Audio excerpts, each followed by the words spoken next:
The girl I'd protected since we were kids, the one I couldn't bring myself to touch, bloomed for someone else on a college campus. She cried, telling me she'd lost the most precious thing she had, asking if I still wanted her. I smiled and handed her a wedding invitation. I've already reserved my first time for my bride. I'm just sorry it's not you. Youth is full of regret, but there are no do-overs in this world. The screen of my phone cast a sudden, jarring light in the darkness. It was Chloe. I answered instantly, my heart hammering against my ribs. She rarely called this late. Ethan. Her voice on the other end was soaked in the sound of rain, wrapped in a strange, shattered hoarseness I'd never heard before. I think I lost the most precious thing I had. My throat seized, as if clamped by an invisible hand. The most precious thing, the little star necklace I gave her for her 18th birthday. Or, I sucked in a sharp breath, forcing the terrible thoughts down, and coaxed my voice into the steadiest tone I could manage. It's okay, Chloe, don't be scared. It's not a big deal. Whatever you lost, I'll find it for you, or I'll buy you a new one. I tried to distract her, remembering how she'd been complaining a few days ago that the copy of The Little Prince she'd checked out from the library was almost due and she hadn't finished it. Hey, I said, trying to sound breezy, I renewed that copy of The Little Prince for you at the library. How about I bring it to you first thing tomorrow morning? I thought she would be happy, like she always was about the little things. A long silence stretched over the line, filled only by the patter of the rain.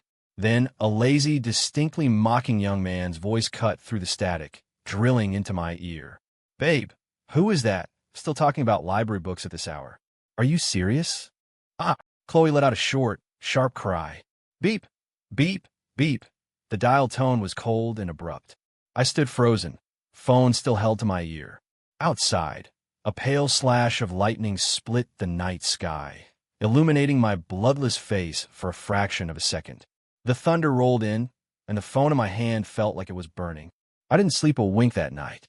Ethan, wait for me. A little Chloe in pigtails stumbling along behind me. She'd fall, her lip would tremble, and I'd rush back to pull her up, brushing the dirt off her sundress. In high school, her desk was always overflowing with secret admirer notes. One of them was torn to shreds and thrown in the hallway by a jealous girl. I silently knelt, picking up every last piece. That night, I hunched under my desk lamp, clumsily taping it back together. I never read what it said. The next day, she shoved the repaired note back in my hand, her eyes red. You're so annoying, Ethan. The first time she got her period, she was slumped over her desk, pale with cramps. I scaled the school's back fence and ran 2 blocks to buy Midol and a heating pad. The dean caught me on my way back in. I got detention for the rest of the afternoon. She sat there, clutching the warm pad, looking at me, trying not to smile. The night after our final exams, we lay on the roof of her apartment building, watching the stars. She turned her head, her eyes shining. Ethan, let's get married someday, okay? When we do, you have to buy me the biggest diamond in the world. The summer breeze drifted by, sweet with the scent of honeysuckle. I said, okay. I always remembered that, okay. That's why, even though we ended up at different universities in the same city, even though I could see her on weekends, even though we'd held hands, hugged, and shared clumsy, shy kisses in quiet corners, I always held back from crossing that final line. She was still young, still growing up. I wanted to save the most precious thing for that solemn, sacred future that belonged only to us. The dial tone from the phone call was still ringing in my head. The sun came up. My eyes were dry and raw. The next day, she didn't answer my calls. I sent a dozen texts. They sank like stones in water. It was almost noon when a single, cold reply finally came through. Sorry, I butt dialed you last night. Everything's fine. Butt dialed? That tearful voice saying she'd lost the most precious thing. That was an accident? I bolted to her dorm. I waited until dusk when a loud, flashy Jeep Wrangler roared to a stop at the curb. Chloe hopped out of the passenger seat, pulling off the baseball cap she was wearing. The guy driving was tall, dressed in a leather jacket. He reached out and casually ruffled her hair. She flinched away slightly, but didn't quite manage to dodge it, forcing a smile that looked stiff on her face. Then she looked up and saw me. The smile vanished, replaced by panic. She instinctively took a step back, putting a little more distance between herself and the guy. He followed her gaze, his eyebrows raising as he looked me up and down. His eyes held an undisguised, contemptuous appraisal. He tried to sling an arm around Chloe's shoulder, but she shrugged it off. She practically fled into the dorm building. The guy didn't leave right away. Instead, he jutted his chin in my direction and smirked like a victor claiming his prize. I stood rooted to the spot. The late summer wind felt unnervingly cold. 2 more days passed in a haze. I finally cornered Chloe by herself at the entrance to the library. She was clutching a stack of books, and when she saw me, she tried to walk around. "Chloe," I stopped her. My voice was so hoarse I barely recognized it. She hugged the books tighter, like a shield. I held out her copy of The Little Prince. The corners were slightly bent from how tightly I'd been gripping it. She hesitated before taking it. Her fingers were ice cold, and where they brushed against my skin, a shiver ran through me. "Etan, I'm sorry." She stared at the ground, her voice barely a whisper. "That night, Who is he?" I cut her off, terrified of hearing any details about that night. She was quiet for a moment. Her voice was thin.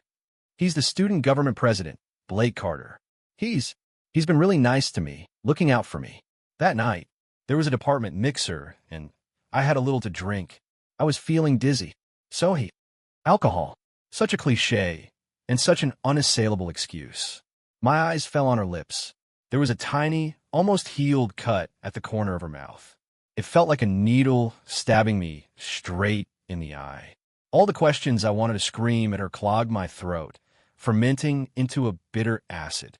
In the end, all I could manage was a dry, "Just remember to read the book." She nodded vaguely and turned to leave. "Chloe," I called out to her again. She turned back, but I didn't know what to say. There used to be a million things I could say to her, but now I couldn't find a single right word. "Never mind." I waved a hand and turned away first. After a few steps, some impulse made me look back. She was still standing there, absently flipping through the pages of The Little Prince. A gust of wind rustled the pages, and a small, yellowed slip of paper that had been tucked inside fluttered to the ground. She bent down to pick it up. I couldn't see her expression, only saw her shoulders give a violent jolt. Then she quickly brought a hand up to cover her mouth. It was a note I had written one afternoon in our senior year, mimicking the tone of The Little Prince, and slipped into her book, "My Rose, Waiting for You to Bloom." She had found it back then and grinned like she'd gotten away with stealing honey. Now, she had found it again, but I had already turned and walked away. Behind me, it felt like something in the world had shattered for good. The next day, Blake Carter approached me himself. It was by the basketball courts. He was in his jersey, dripping with sweat, but his smile was smug and superior. "You're Ethan, right?" He bounced a basketball, the sound thudding against the pavement. "Hey, my bad, man. I didn't realize you," and Chloe went way back. "She's a sweet girl, but a little immature. Sorry if she caused you any trouble." I didn't say anything. He took a step closer, lowering his voice with a sickening pretense of goodwill. "But you know how girls are at this age. Just hanging out at the library isn't going to cut it. They need a more mature guy who knows how to make them happy. You get me?" His eyes gleamed with a nasty light, as if he were showing off a trophy. "That night she was all crying to you on the phone. That was before I took care of her. Afterwards, well," he chuckled, a knowing, ugly sound. Every word was a poison dart, aimed precisely at my deepest wound. My fists were clenched so tight my knuckles were white, my nails digging into my palms with a sharp, grounding pain. But in the end, I slowly unclenched them. Punch him for what? For sleeping with Chloe? For bragging about it? Either way, it would only make me look more pathetic. I looked at him, and my expression must have been chilling. The smile on his face faltered, and he instinctively took a half step back. Without another glance, I turned and walked away. His voice, laced with frustration, followed me. "Hey, freshman, take a hint and stop bothering her." My life felt like it was stuck on a loop. Go to class, go to the library, go to my part-time job. And then I would coincidentally see Chloe and Blake everywhere. In the dining hall, Blake would put steak from his plate onto hers, and she would eat it with a smile. On the tree-lined campus walk, he'd have his arm around her waist, and she'd be leaning slightly against his shoulder. Outside the campus convenience store, she'd offer him a bite of her ice cream. He'd lean down to take it, then steal a kiss on her cheek. She'd blush and playfully swat at him, laughing as she dodged away. Those smiles, that intimacy, they used to belong to me. Or, I thought they were destined to belong only to me. Now, she looked happy. It seemed like she was even happier than she had been with me. So this was it. You could be this effortlessly happy without a first time, without a future. The only cracks in the facade appeared when her eyes would accidentally meet mine across a quad or a crowded room. Her smile would instantly wilt, replaced by a flash of panic and guilt, and she would quickly look away. That flicker of guilt was like a dull knife, sawing away at what little was left of my pride. I started studying harder, taking on more shifts at my job, working myself to the bone. That way, when I got back to my dorm, I could collapse into sleep without being tormented by those images in the dead of night. Time pushed me forward, whether I wanted it to or not. Graduation day arrived. The campus was filled with a loud, bittersweet energy. Crowds of students in caps and gowns flowed like a joyous tide. As one of the student commencement speakers, I had to give a speech. I had memorized it weeks ago. I stood at the podium, looking out at the sea of faces and the thousands of glowing phone screens. I instinctively searched the crowd for her. She wasn't there. A hollow feeling opened up in my chest. What was I even hoping for? I mechanically recited my speech and took a bow. The applause was thunderous. I managed a polite smile, but inside, I felt like a wasteland. After the ceremony, as the crowds began to thin, I took off my gown, ready to meet my parents for dinner. Ethan, a familiar voice, ragged with breath. I turned. Chloe was running toward me. She was still in her street clothes, her hair a mess, her eyes red and swollen like she'd been crying. It looked like she'd rushed here from somewhere else. Ethan, she said, her voice choked with tears. She grabbed my arm, her fingers cold. I was wrong. I really know I was wrong now. Her words tumbled out in a frantic mess. Is it just because of my first time? Is that why you don't want me anymore? She looked up at me, tears streaming down her face. I don't care about that stuff anymore. I swear I don't. I just want you. Please. She clung to me like I was the last piece of driftwood in a storm. The wind blew past, carrying the sounds of other graduates laughing in the distance. I looked at her tears, at the trembling hand gripping my arm. The months of agony, anger, bitterness, and disappointment. The man's voice on the phone. Blake's taunting face. The images of them together. Every emotion churned violently inside me, finally settling into a terrifying calm. I slowly pulled my arm from her grasp. The movement was gentle, but carried an undeniable finality. She froze, tears clinging to her lashes, staring at me in disbelief. From the side pocket of my backpack, I pulled out a stiff, elegantly designed red envelope. I took her hand, the one that had just been clutching me, now hanging limp at her side, and pressed the invitation into her cold palm. I even gave her a smile, something almost tender, and my voice was as calm as if I were discussing the weather. It's too late, Chloe. I've already reserved my first time for someone else. For my future bride. At our wedding. Her eyes shot wide open. She stared at me in horror, then looked down at the invitation as if it had burned her. On the red cover, the gold foil script was blinding. Groom, Ethan Miller. Bride, Olivia Reed. A name she had never heard. Congratulations on graduating, I said. Then, I turned my back on her and walked toward my parents, who were waiting a short distance away. I walked into the noisy, celebratory tide of graduates, a world away from the desolation in my own heart. I never looked back. A friend told me later that after I left, Chloe stood there like a statue for a long, long time. Then she started frantically calling my phone. I didn't answer a single one.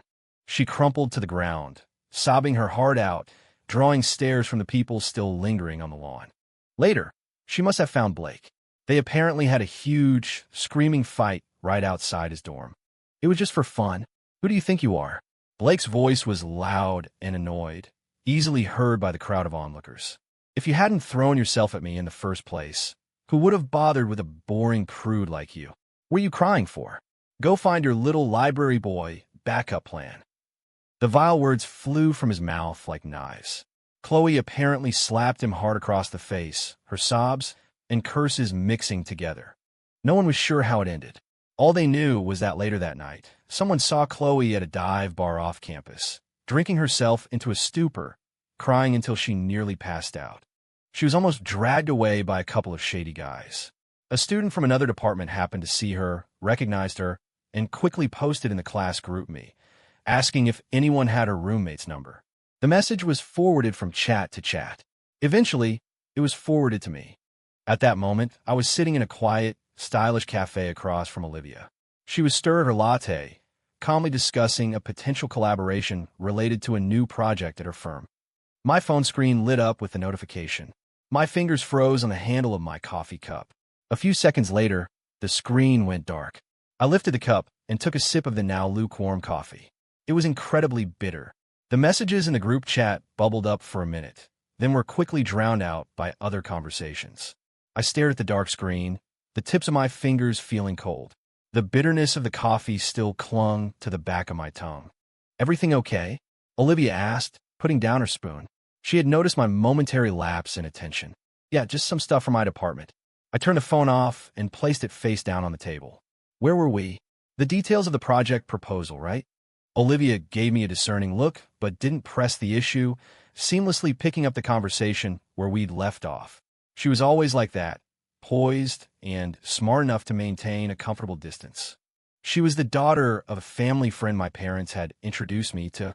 2 years older, already in the professional world, she seemed to exist in a different universe from those of us still navigating campus life. The time Chloe had seen us together, I had asked Olivia for help picking out a gift for my faculty advisor. I knew that some people, Chloe included, had probably misunderstood our relationship. At first, I wanted to explain, but then I thought maybe it was for the best. When my meeting with Olivia ended, I found a student who had posted in the group chat and sent them an anonymous Venmo. I added a note. "Please help her get a safe ride home, maybe a female Uber driver. Use the rest for Gatorade and Advil." After doing that, I shoved the phone back in my pocket. As the night air hit my face, I couldn't tell if the wasteland inside me felt a sense of vindication or just even more empty. I heard later that Chloe got back to her dorm safely, where she was sick all night and cried for hours. Grad school was even busier than undergrad. My advisor's research, my thesis, and endless lines of code consumed nearly all my time. I saw Olivia occasionally. We'd mostly discuss technical problems she encountered at work. My field of study was directly relevant, or attend a lecture together. She was incredibly well-read and often gave me new perspectives. I knew perfectly well that there was nothing romantic between us. We were more like partners who mutually respected each other's minds. I never actively sought out news about Chloe, but the city was too small, and we had too many mutual friends. I heard bits and pieces. She had graduated and was working as an administrative assistant at a mid-sized company. The work was tedious, the pay was low, and she was often chewed out by her boss. Once, while waiting for a friend downtown, I saw her rushing out of the subway station, clutching a folder. Her heel caught on the pavement, and she stumbled, catching herself on a lamppost. She looked up at the towering office building in front of her, her face a mask of timid, bewildered exhaustion. The look of someone trying desperately to belong in a world that didn't fit. She wasn't like that before. She had been smart, vibrant, just too sheltered. A sharp pinprick of something went through my chest. I quickly looked away. She didn't see me. The next time we met face-to-face was in the lobby outside an industry conference. I was there with my advisor and had stepped out for some air. I looked up and saw Chloe. She was carrying 2 cups of coffee, clearly working the event with a colleague. She had lost some weight and was wearing light makeup and an ill-fitting black pantsuit, trying hard to look professional. She saw me at the same time, and she also saw Olivia, who was standing next to me, mid-conversation. Olivia was here to meet with a partner, and we had just run into each other. Chloe froze on the spot, the color draining from her face. The coffee in her hand sloshed over the side, and she flinched as it burned her. "Eh? Ethan," she stammered. I nodded. "It's been a while." Sensing the strange atmosphere, Olivia smiled at me. "I'll go find Mr. Henderson. You two catch up." She gave Chloe a polite nod and turned away, her posture elegant and self-assured. Chloe watched Olivia walk away, her lips pressed into a thin, white line. When she looked back at me, her eyes were already red. Are you two doing well?" she asked, the words tasting like ash in her mouth. We're fine, I answered flatly. How about you? The question seemed to sting her. She lowered her head. I am okay. Sorry, my colleague is waiting for me. She practically fled. After that encounter, Chloe must have found out through someone that Olivia and I weren't in the kind of relationship she imagined. Her long-dormant Instagram started showing signs of life. She'd post a picture of sunset or the lyrics of a pointedly sad song. She started texting me. At first, they were stilted greetings. Have you eaten? Are you busy lately? My replies were dismissive. Yes, busy. Then, she started sending things to my department at the university. A rare, out-of-print vinyl record from an indie band I once mentioned I liked. A lopsided, clumsily knitted gray scarf. When a campus mailroom called, I paused for a moment before saying, that must be a mistake. Please just dispose of it, thanks. She even waited for me outside my research lab a few times. I saw her from the window, then took the long way out through the back exit. It wasn't that I hated her, nor was I trying to get revenge. It was just that the wound was too deep. Seeing her felt like tearing it open all over again, exposing the raw, unhealed tissue beneath. Every time she appeared, she was a reminder of a past that had been completely invalidated and crushed. One late autumn evening, I was leaving the lab late and cutting through a noisy, brightly lit strip of late-night food trucks and bars behind campus. Over the din, I heard a familiar voice, sharp with tears and anger. Blake, that's enough. Delete the pictures. It was Chloe. She was desperately trying to snatch a phone from a guy's hand. The guy was Blake, who I hadn't seen in ages. He looked scruffier, more like a punk now, and he was roughly shoving her away. Delete what? You were the one throwing yourself at me. Weren't you? What's wrong with keeping a souvenir? Blake laughed crudely, easily pushing her back. Chloe stumbled, her eyes red with a mixture of despair and humiliation. My brain hadn't even processed it before my body moved. I lunged forward and grabbed Blake's wrist as he reached for Chloe again. She told you to delete them, I said, my voice ice cold. Blake jumped, then turned and saw it was me. He looked guilty for a second, then his expression soured into anger. Christ, you again. Ethan, are you fucking stalking us? This is between me and my girlfriend. It's none of your business. Who's your girlfriend? We broke up a long time ago. Chloe screamed. Broke up? Did I agree to that? Blake shot back, trying to yank his arm free, only to find he couldn't. I stared at him, tightening my grip. He winced in pain. Are you going to delete them? Fine. Fine, I'll delete them, shit. He muttered, fumbling with his phone. I snatched the phone from him to confirm they were gone from his recently deleted folder, then shot a cold glare at his smirking friends before tossing the phone back at him. Get lost. Blake rubbed his reddening wrist, swore under his breath, but ultimately didn't push his luck, and his friend slunk away. The alley fell silent. It was just me and Chloe and a lingering smell of grease and stale beer. She stood there hugging herself, still shaking, tear tracks streaking her face. She wouldn't look at me. I sighed, took off my jacket, and tossed it to her. Put this on. Let's go. She silently wrapped the jacket around herself and followed me like a stray dog caught in the rain. When we reached a well-lit street, I stopped. What was that about? Why is he still bothering you? The emotion she'd been holding back finally broke. She squatted down on the sidewalk and began to sob. Through her broken words, I pieced the story together. Blake had explicit photos from their time together. After they broke up, he would periodically use them as leverage to threaten her for money or just to harass her. She was too scared to tell anyone, giving in time after time, which only made him bolder. That night, she choked out, gasping for air. The mixer was real, and I really did drink too much. But he took me to a hotel. I started to sober up, and I pushed him. I told him no. But he was so strong. I cried. He didn't stop. He lied to me later, too. He said you thought I was childish and that you were never going to actually be with me. That we had no future. That's why Her story was a jumbled, incoherent mess, ripping open the deepest, most infected wounds of her regret and displaying them for me. I felt like I'd been hit in the chest with a sledgehammer. The pain was dull and suffocating. Anger, disgust, and a shameful sliver of relief. So, it hadn't been an entirely willing betrayal. But that was immediately followed by a deeper sense of powerlessness. The damage was done. It was a permanent scar between us, something that could never be erased.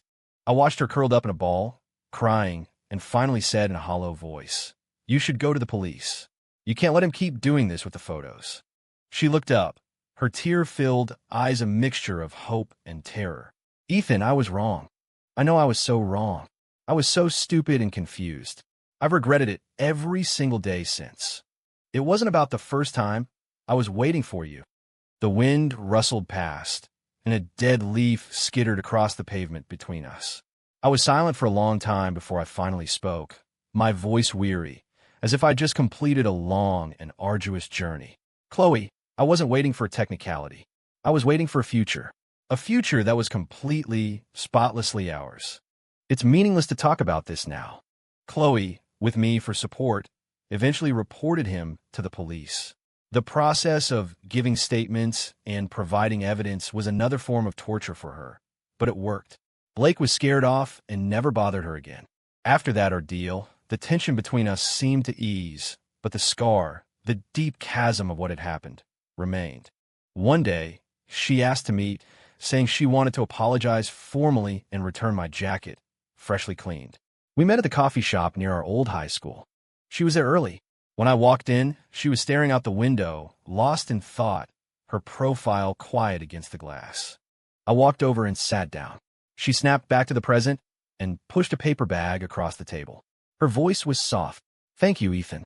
And I'm sorry. It's in the past," I said, taking the bag. Silence stretched between us. After a long hesitation, she finally asked the question that was weighing on her.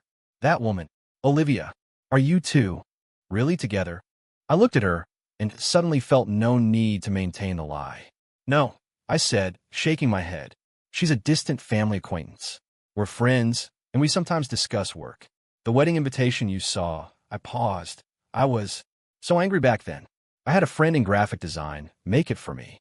The bride's name was just the first one that came to mind. I did it to hurt you and to force myself to let go." Chloe's eyes widened in shock, and then the disbelief was washed away by a wave of monumental, crushing regret. So there was no wedding? No one else?" Her voice trembled violently. "No," I confirmed. "But Chloe, that doesn't change anything." A flicker of hope ignited in her eyes, only to be extinguished by my next words, shattering into dust. After that, Chloe seemed to genuinely start trying to pull her life together. She changed jobs. It was still a struggle, but her Instagram posts became less about complaints and more about online courses she was taking or jogging paths she discovered. Then, in early winter, she disappeared for a few days, taking time off work. A mutual friend vaguely mentioned that her mom was in the hospital. Apparently, it wasn't looking good, and Chloe was handling it all by herself. I knew her father had passed away years ago, and her mom's health had always been fragile. Their financial situation was modest at best.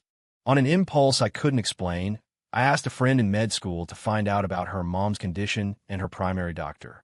Then, through a reliable medical assistance fund, I anonymously prepaid a portion of her potential testing and medication costs. It wasn't a huge amount, but I hoped it would help ease some of the immediate pressure. I never intended for her to find out. But a few days later, she found me anyway. She cornered me in a hospital corridor. Her eyes were swollen, and she looked exhausted, clutching a payment receipt in her hand. Her voice was thick with emotion. "Ethan, was it you? The nurse said someone helped cover some of the costs. I couldn't think of anyone else." I looked at her. I didn't confirm it, but I didn't deny it either. "Why? Why would you still help me?" she asked, fresh tears spilling down her cheeks. "I would have done it for any friend," I said, looking away, down the long hall toward the pale, sterile lights. She lowered her head, and her tears fell in large, dark spots on the cold linoleum floor. After her mother's condition stabilized, Chloe asked me to meet her at the small hill behind our old high school. From up there, you could see the whole campus. We used to come here to study, to slack off, to watch the sunset. In the winter, the hill was barren and the wind was sharp. "Ethan," she began, looking down at the familiar athletic fields, her voice scattered by the wind. "Sometimes I think, what if I hadn't had that drink that night? Or what if, when I called you, you had screamed at me, or even just driven straight over to find me, would things be different? I looked out at the view. There are no what-ifs in life. I know, she said with a bitter smile. I can't help it. The biggest regret of my life is losing you. She turned to face me, her eyes red, gathering all the courage she had left. Is there really no chance for us? I know I broke your heart, and that trust, once it's shattered, is almost impossible to put back together. But I'm willing to spend my entire life trying to make up for it. The wind whipped her hair around her face, making her look so fragile, so determined. A storm of memories, good and bad, crashed inside me. The pain was real, and so was the regret. I took a deep breath of the cold air and finally met her gaze. Chloe, my voice was unnaturally calm. I still remember all the good things about you. I remember everything we had. I'll probably never be able to forget it. Her eyes lit up instantly, but I kept going, each word landing like a heavy stone. But I will also never forget the sound of that man's voice on the phone. I'll never forget the mark someone else left on you. And I'll never forget that period of my life when I felt like a fool who was being deceived and trampled on. Trust is like a mirror. Once it's shattered, even if you glue the pieces back together, the cracks are always there. I can't lie to myself, and I can't lie to you. We can't go back. The light in her eyes went out, bit by bit, until it was completely gone. Tears streamed down her face, but she didn't wipe them away, letting the wind chill them against her skin. After the new year, I received an offer from a top tech firm in California.